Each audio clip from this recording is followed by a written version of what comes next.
Hey guys, welcome to Thingspolicesee First-Hand Accounts. I'm your host, Steve Gould. This is episode number 28. In this episode, I interview New York officer Daniel Jurkowitsch. Daniel is an active officer working just outside of New York City in a neighboring community.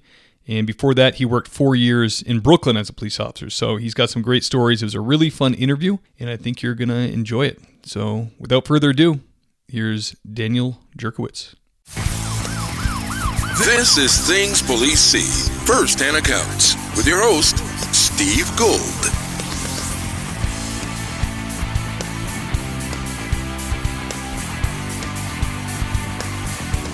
Daniel Jurkowitsch, thank you for coming on the show, my man.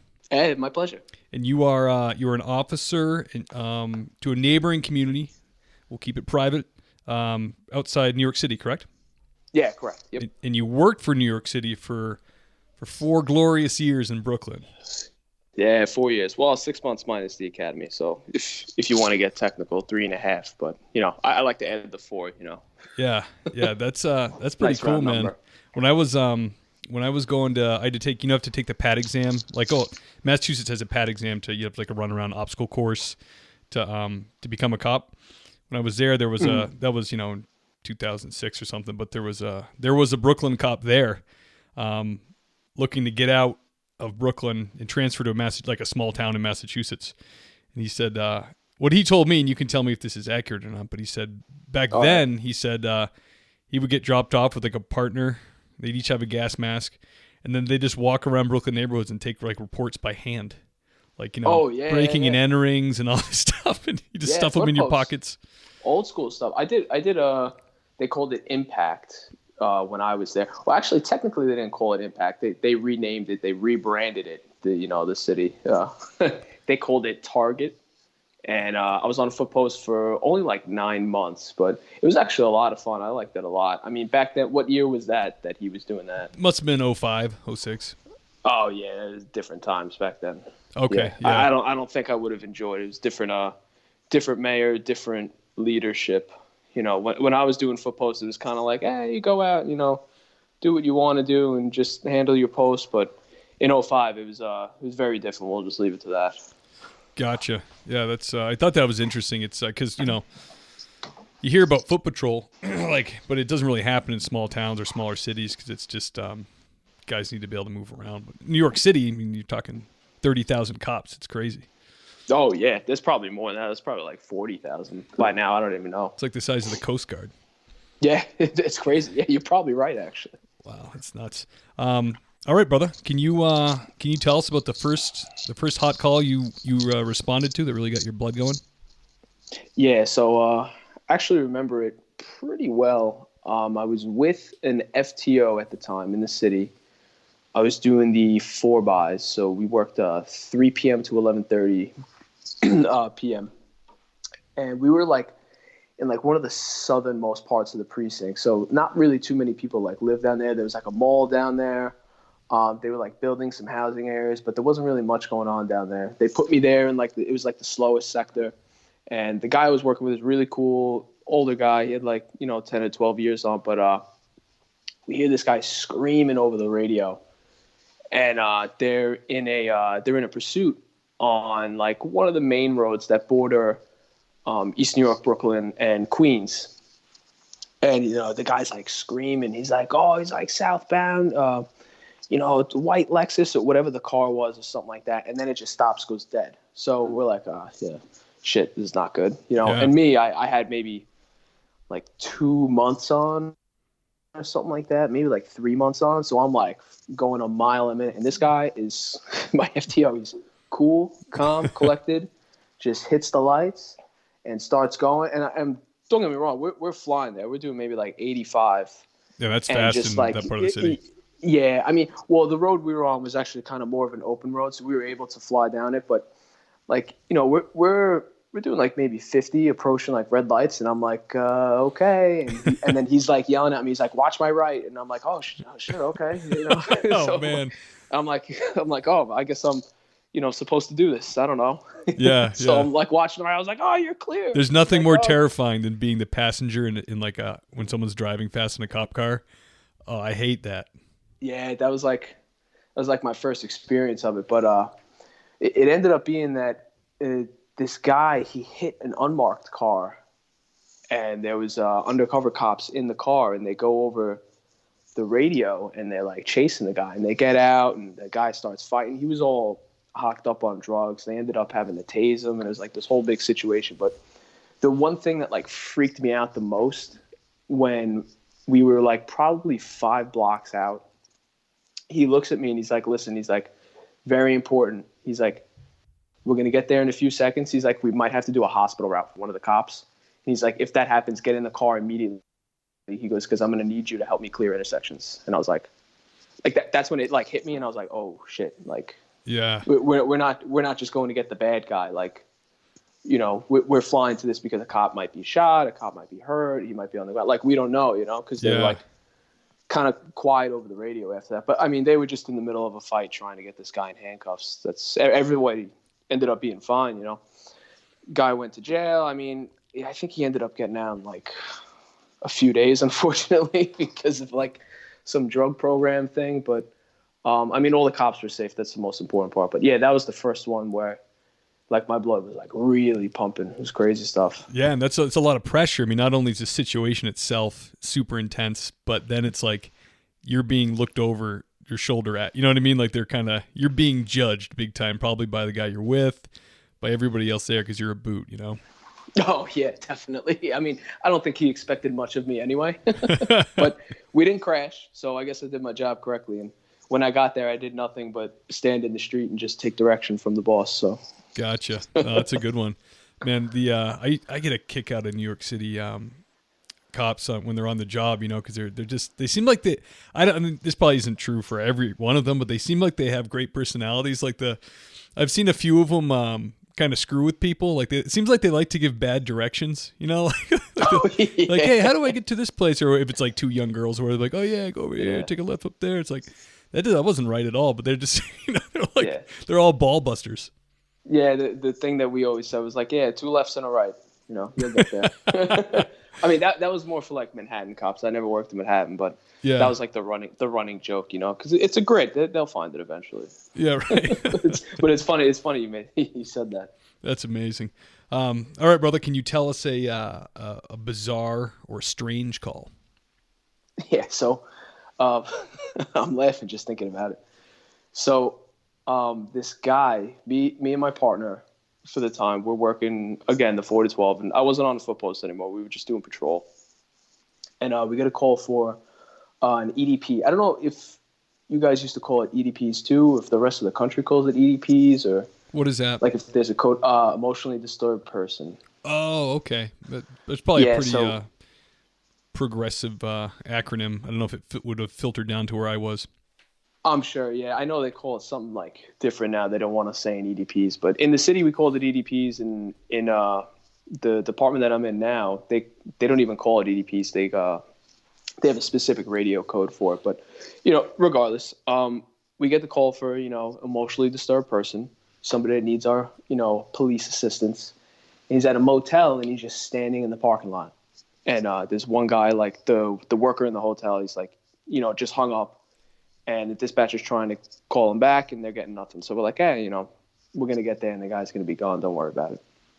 So we actually roll up, and we're only like 2 blocks away, and we see this giant, like 6'5" Colombian guy.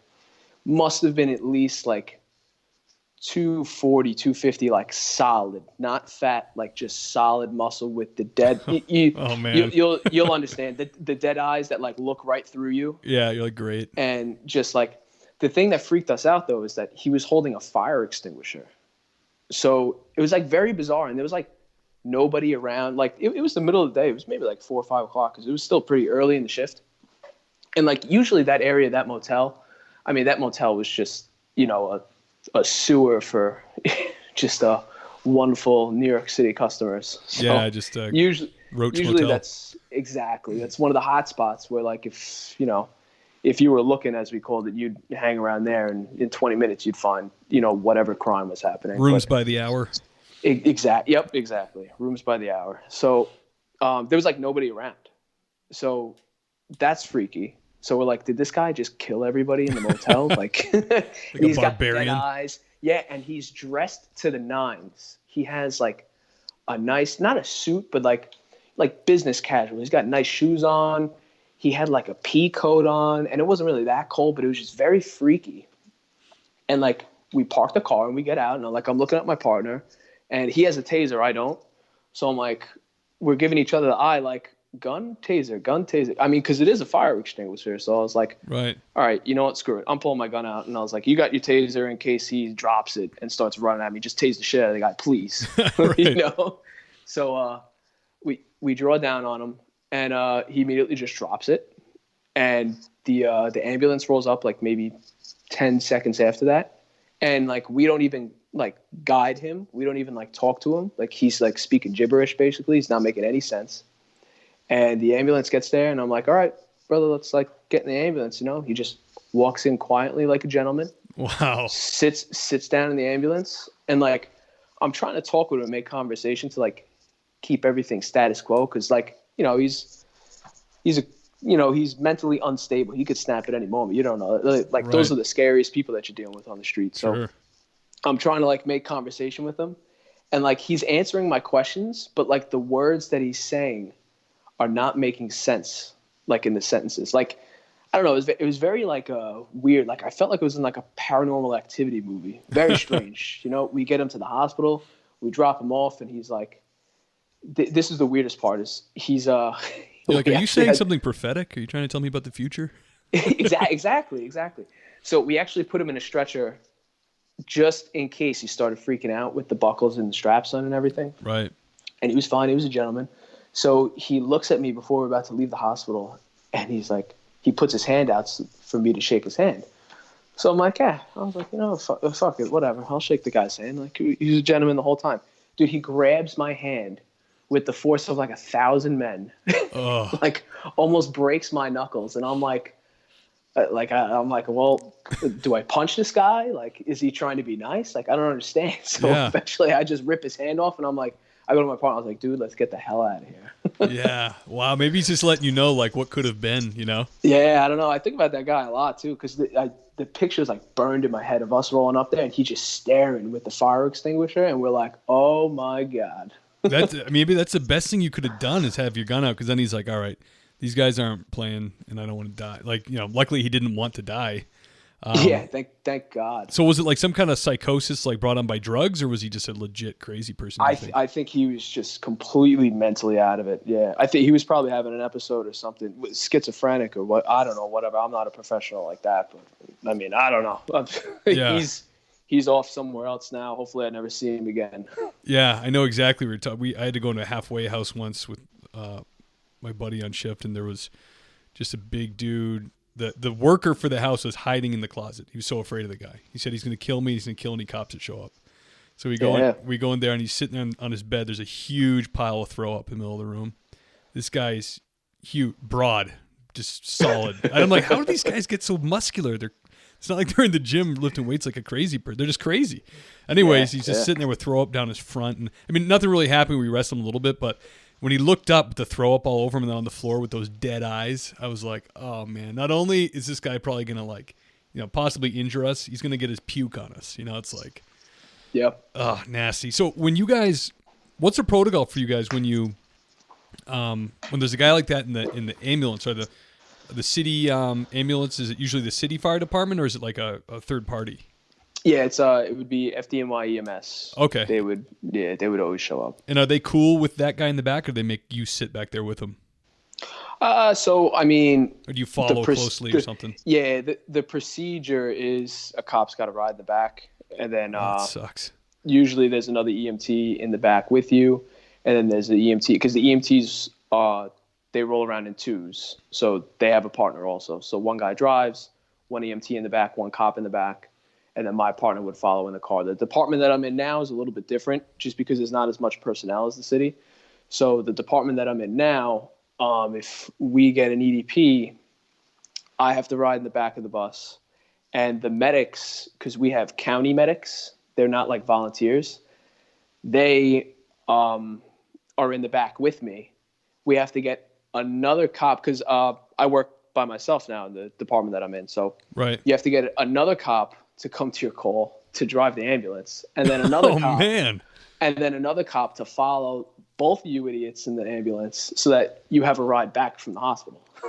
Wow, that's interesting. You actually Yeah. drive the ambulance, or a cop does. Yeah, yep. In the department that I'm in now, we drive all the buses. Yep. Wow, that's interesting. Yeah, I remember that from my job in Massachusetts. Was the hospital was like 20 miles away, the closest hospital, and every time I feel like I was always the low man on the shift. Every time I'm in the as you call it, the bus with a crazy person, it's like just spending that much time with a lunatic is just it's not only annoying, but it's like they're like learning your face. They're like asking you like crazy questions. It's just like they're gonna show up at your house. Yeah, exactly. That was like my least favorite thing to do was ride with a lunatic who's strapped to the gurney. Those are the scariest calls, man. Is the people that are mentally unstable, the EDPs. Is like any second it could just like switch. Yeah, you don't know what they're gonna do. Yeah. All right, brother. Can you tell us your most intense or terrifying call you responded to? So that would definitely be. So it's not actually a call that I went to. I guess you could say it was a call, really. Never made it there, but I'm working again the 4 to 12, and just driving around doing patrol, and this cop goes over the air, and it was actually a unit that I was in where it wasn't really technically, it was kind of patrol, but it wasn't really patrol. It was another, I'm not going to out the name of the unit that we were in because technically it wasn't even supposed to exist. But and I'll keep all those guys' names like confidential and everything. But it was a team of like clandestine. Me and it was a team. They're still in it now, and like I'm not in the department anymore. I'm not going to blow anybody's spot up. But I hear you. So it was me and it was 5 other guys working for the night, and then our boss. And it was me, my partner, and another guy. We were just riding around, pretty low moment for the night. A shooting happens in one of the housing projects that we were probably pretty far from. Actually, we're probably like a mile away. And in the city, for city blocks, that's that was far for us. Yeah. So we hear the shooting happen, and we're not like too crazy with like trying to make it over there because it wasn't really our job to respond to 911 calls in that unit. We were just like addressing the conditions of like whatever was in the precinct for that week. So we were kind of just like moseying around the area. And besides, like there's housing in the city, so they have housing cops, and it happened in a housing project. So I mean, they were on it. So we were like, all right, well, they got it covered. But then again, we hear somebody that we were working with again screaming over the radio, and you get that pit in your stomach that just drops because especially for the 3 of us that were in the car, like we recognized who it was immediately, and like we knew it was our buddy, and we knew he was with so and so, and we knew exactly what they probably did. They probably were driving around the area looking for the guy that shot him, or looking for a car driving away, or looking for something. So we are flying over there, like just eating red lights, doing probably like 50 to 60 down the side streets in the city, which is like scary when you're eating red lights like that. Cause you get that tunnel vision, and I wasn't driving, but you get that tunnel vision and it's just scary stuff. And they're like screaming over the radio. They're saying, oh, he's going westbound on this, and then he's going southbound on this, and then just dead silence after that. And then you hear the radio get mic'd up. And we heard our buddy it's like screaming, and like we heard like the radio like bouncing around and like muffled background noises. And we're like, oh great, now he's fighting with the guy. So we assumed that he was chasing after the car that just shot the other kid, and that they stopped him. Eventually, whether the guy crashed or whether they actually stopped, or who knows. But then you hear in the background like cops screaming like, get on the fucking ground, and then you hear him like fighting with the other guy, and we were still like actually kind of far, so like, and we're still hauling ass there. We end up getting there, and there's 2 people shot in the back of the car, and it was just it was a whole mess. I'm not going to go into any of the more specifics because the case could be still ongoing now, but it was just a nightmare. And it was a pretty scary one, just because it was somebody that we worked like closely with, that we knew exactly who it was going over the radio at that same time. Kind of like the first story that I alluded to, but this time it was, I don't want to say it was more personal because it's still a cop, but like we worked with him every day. We knew exactly what absolutely. happened, like, so it kind of hit home a little bit closer. But I mean, thank God everything ended up working out.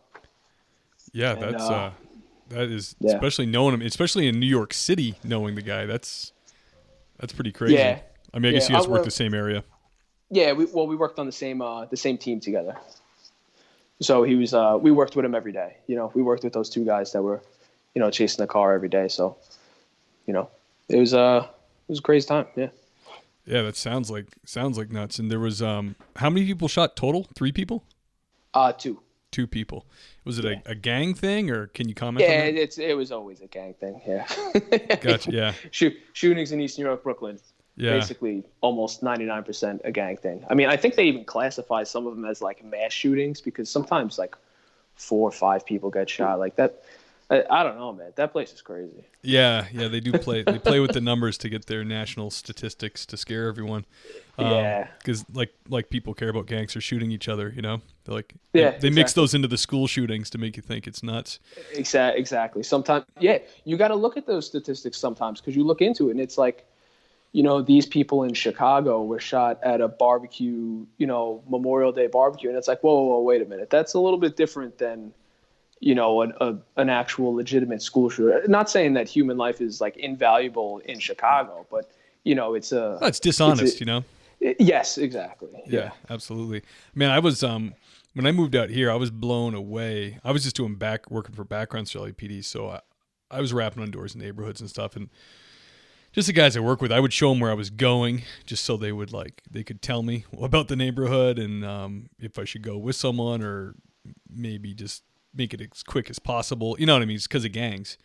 And, I'm like, I don't fit into a lot of these neighborhoods. I'm very pale, red-haired man with a big red beard. It's just I don't look like. Everybody looks at me like this guy's like a Jehovah's Witness, or he's right. He's selling something, or he works for the city, or he's a cop. That's where everybody would think about. But because LA has I don't know, a couple hundred gangs, but is New York the same way? Is New York riddled with that many different gangs?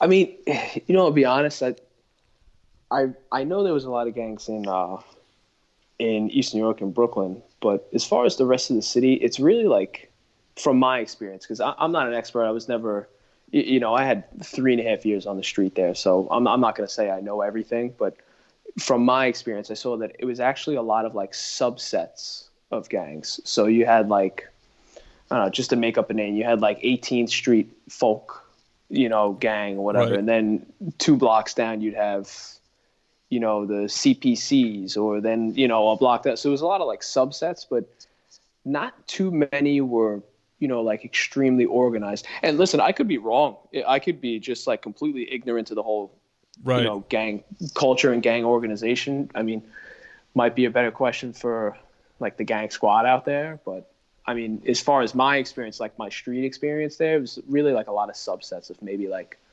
neighborhood gangs and stuff. Yeah, like 8 to like maybe 15, 16 max. That's I would say about. Yeah. And listen, they were hard people. Like don't get me wrong. Like, I'm sure. They were straight up criminals. Just because like there was 8, 14-year-olds in a gang doesn't mean like these kids aren't carrying guns. And that was actually usually the case. Is like the younger ones would be carrying the guns because, their process is juveniles, not adults. And you can talk them into it. Yeah, exactly. Yeah. And they're like, they want to earn their stripes and stuff like that. But I mean, makes sense to me. It's pretty terrible when you think about it. But yeah. I mean, in LA, there's kind of the overriding gang is the Mexican mafia. The kind of most gangs pay homage to that. Is there like I'm so naive with New York gangs in general and New York gangs, but is there like a mafioso style gang still going on in New York, like Italians? Or is that just that's way gone, right? I don't think so. I mean, listen, maybe I'm going to edit this out. That sounds so stupid. Yeah, right. Do they wear pinstripes and have like Tommy guns, or what's going on? Yeah. So I mean, maybe it's a different, maybe it's not Italians anymore. Maybe it's like Russians or something. I don't know, but they're probably doing like, usually they're just like businessmen that do like shady business practices, I would assume. Yeah. Over here they have like Glendale has Armenian power and then Russians too.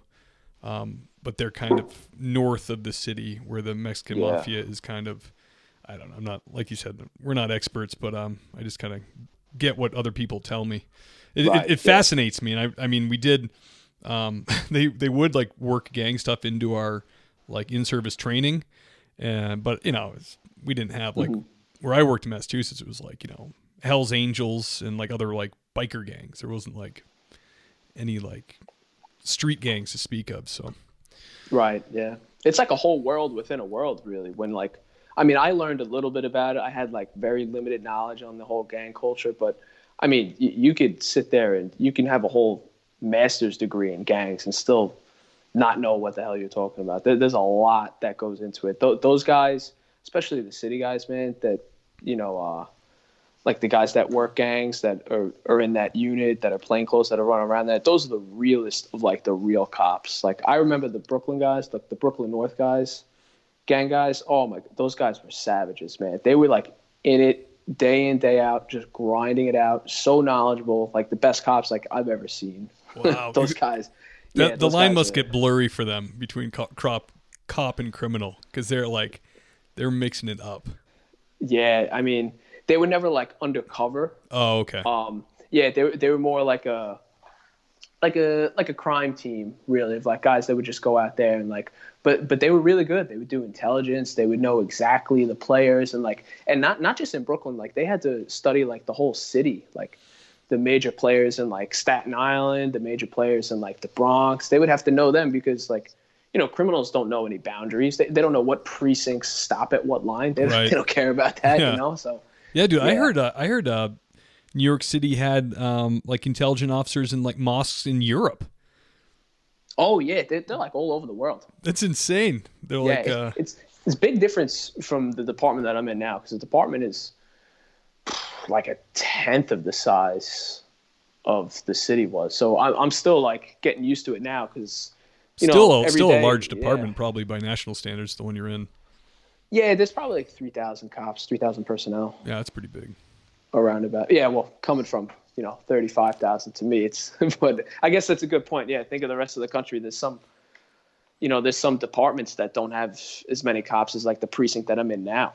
Oh yeah, I think nationally, when you average it all out, the average police department has like 15 guys or something, because all the small rural areas.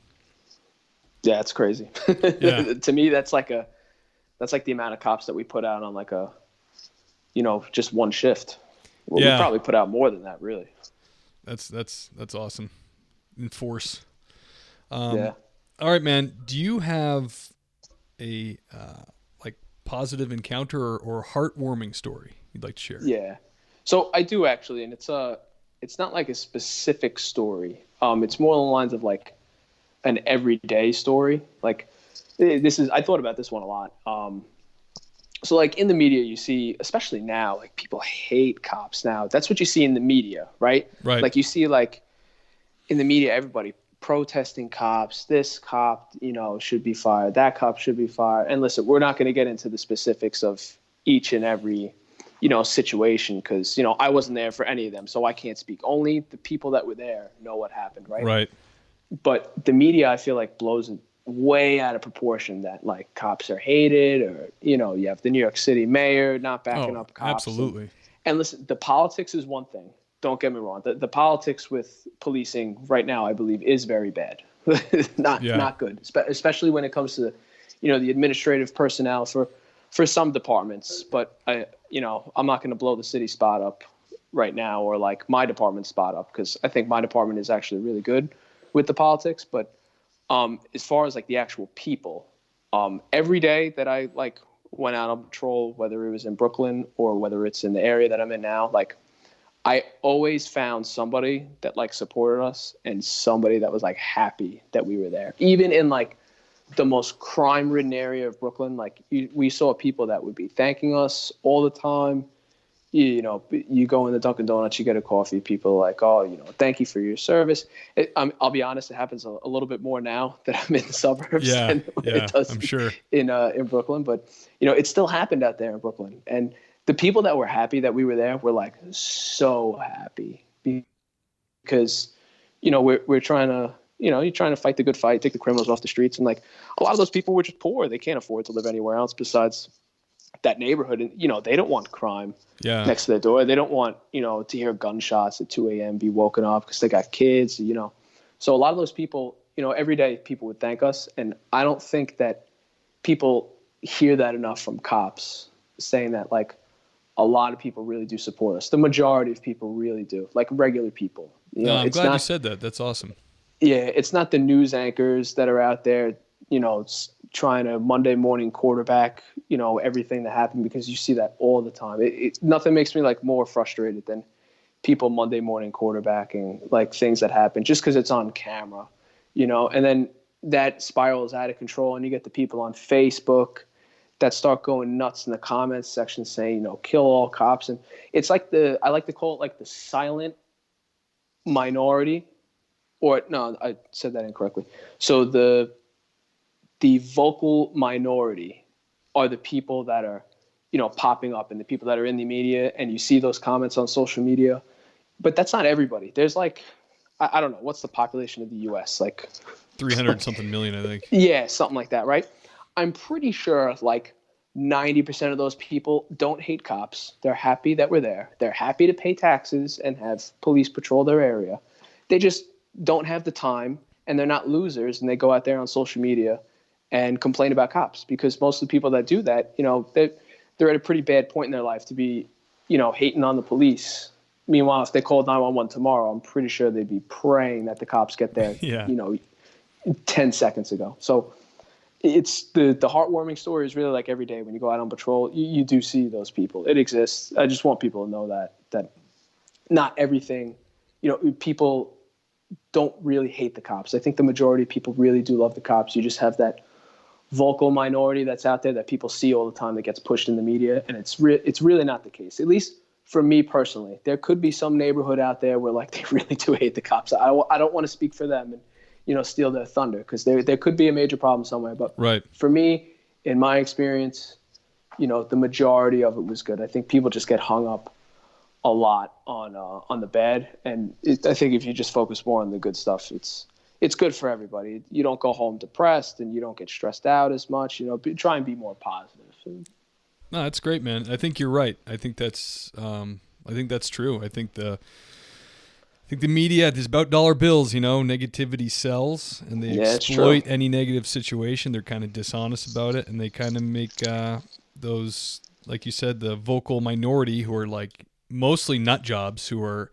My wife and I say it all the time when we look at like Yelp and like other things, and even my YouTube channel or on this podcast, like get tons and tons of reviews, and then but that one person that's like this, Steve's a douche, cops suck, like it eats at you and it I'm kills like, you. I've got all these other reviews that say they love the podcast, how it's helped them, because they're looking at police academy or they're bored at work or whatever, makes me feel so good, and then I see this one and I'm like, ooh, that's gonna bug me all week.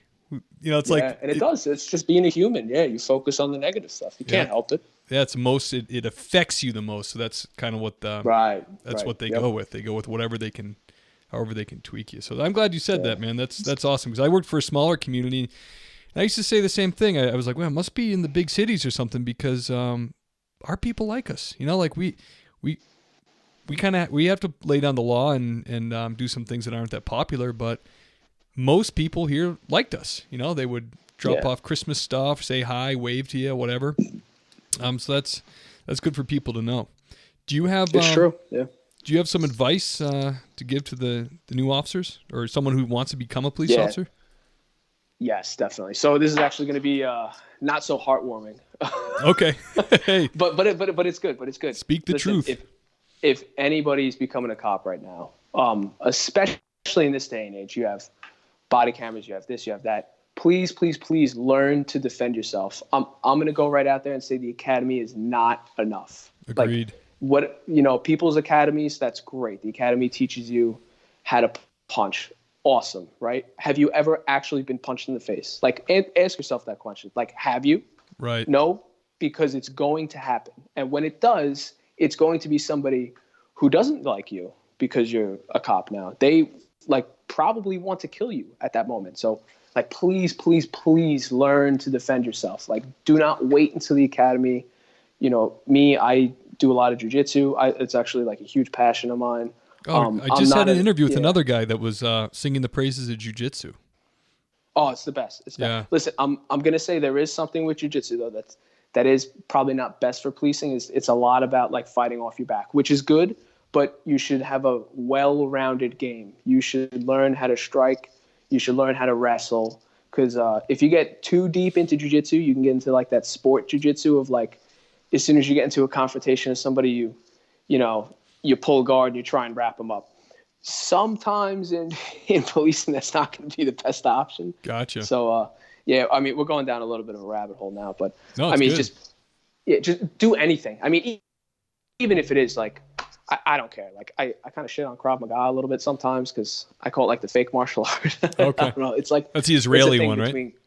Yeah, it's a thing between like Krav Maga and Jiu-Jitsu guys. But I mean, even if you do that, I don't care. Do something. Like even if it's going out and like buying a heavy bag and you have no idea what you're doing and you're looking at YouTube in your garage and you're just trying to hit the heavy bag and like emulate, Anthony Joshua or something. Just do something. Do something.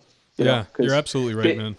There's going to be that time, like cops can go their whole careers, in some places without ever having to like really fight for their life. And I wish that would happen to anybody who becomes a cop ever. Like I would be the happiest man on earth if like every cop goes to work every day, doesn't have to put hands on people, doesn't fear for their life, but it's just not the reality that we live in, so you got to be prepared for like that one moment where like somebody's going to test you and you're going to find out who you really are. And I'm not even going to say that like I'm a badass because I do jiu-jitsu. Like there's been like I'm scared every day that I go to work, because anything could happen. I'm not going to say I'm not scared, but like I'm pretty confident in myself. Like, because I'm like a smaller guy. I'm like 165.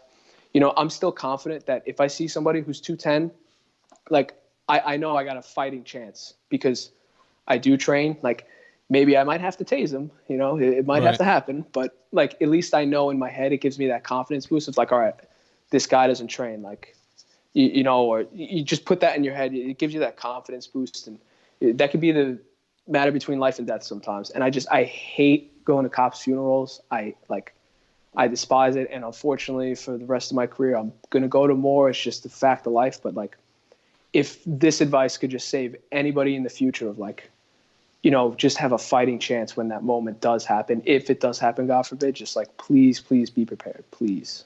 It's great advice, man. I've spoken with a lot of background guys because we look at the candidates first, and a lot of guys would be like, yeah, on paper, the kid's fine. He goes, but that was the thing that would trouble guys. Be like, I don't think he's ever been in a scrap.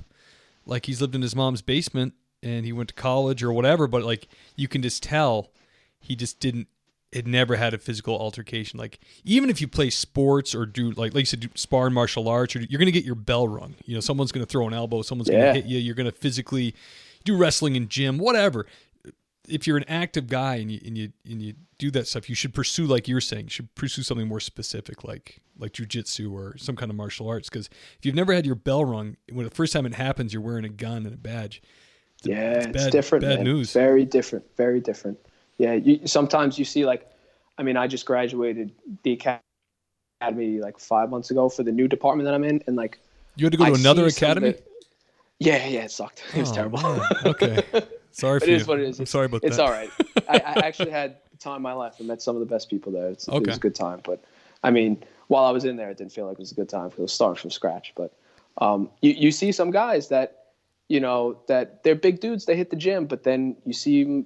You'll see those people on the street and it's different, Meanwhile, you'll see the quiet kid that, never said anything in the academy, and he'll go out and he'll be like the best cop and he's not afraid to put hands on people and he can hold his own. And you'll see it's not always by looks, or it's not always, I said myself, I'm 165. It does not look like I'm tough at all. I look like the softest person in the world, but I doubt that.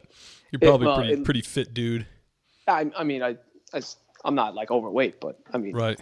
If I was going to get into a bar fight, not that I ever would, but if somebody was, sizing me up, they would be like, oh yeah, I could take them, like guaranteed. I'm not a very imposing person in real life. Yeah. Well, that's, it's funny.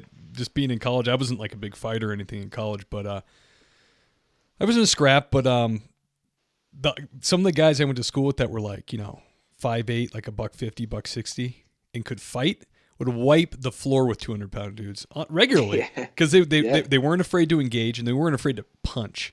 A lot of these guys were like used to these high school push fights or whatever, and that just wasn't what was happening. It was like, all right, you're gonna step to this kid from Southie, South Boston. He's gonna punch you directly in the nose. And then after that, it's just embarrassing for you, Yeah, and people don't know when you get punched in the nose, you cry. Like it's automatic. You can't help it. Yeah, you're blind. So you look even worse. Dude, that's some great advice, man. I really appreciate you coming on the podcast, Daniel. Those were some great stories. No, thank you. It was my pleasure. Those last two, like, the media isn't all it seems to be, and please learn how to defend yourself. I just want to hit home on those because those to me are like two of the most important things. It's good stuff, man. Thank you. No, thank you. It was a pleasure. Take care, brother. Take care. Hey guys, thanks for checking out the episode. I hope you enjoyed it. I just wanted to give a plug here to Daniel at the end. He's got a digital marketing company called Bumpit Marketing. He told me to put it out there that any police officers that have a side hustle or need assistance with anything to do with social media or marketing or web design, to go ahead and give his email out there, and he'll do everything he can to help you. He'll give you a free consultation. He's really dedicated to helping officers get something going on the side to help support themselves. So that was really nice of him. You can reach him at dan@bumpitmarketing.com. So dan@BUMPIT marketing.com, and he'll hook you up. Also, I wanted to mention that the podcast has a Facebook page. And I'm just trying to build a community around the podcast, communicate with you guys, and if we talk about anything on the show, a video or something to do with social media, I can post it there. So if you don't mind, go over to Thingspolicesee on Facebook, join the community, and we can interact there as well. Also, of course, you can reach the show at thingspolicesee@gmail.com. So thank you again for checking the show out, and see you next time.